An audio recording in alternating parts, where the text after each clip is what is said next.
অনিন্দ্য সুন্দর এই মসজিদটির অবস্থান রাজধানীর মাদানী এভিনিউ সড়কে। এটি 100 ফিট সড়ক নামে পরিচিত। ইউনাইটেড ইউনিভার্সিটির প্রবেশ মুখে এই মসজিদটির অবস্থান। মসজিদটির একদিকে বসুন্ধরা আবাসিক এলাকা, অপরদিকে ইউনাইটেড প্রকল্প। এই কর্মযজ্ঞের আয়োজক ইউনাইটেড গ্রুপ।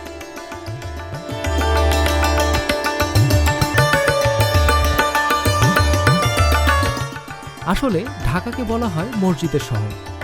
এই শহরে অলিগলিতে ছড়িয়ে আছে নতুন পুরাতন হাজারো মসজিদ, কিন্তু রাজধানীর ভাটারার এই মসজিদ সবার থেকে আলাদা। এখানে এলে একটা অন্যরকম অনুভূতি কাজ করে, প্রশান্তিতে ভরে ওঠে মন।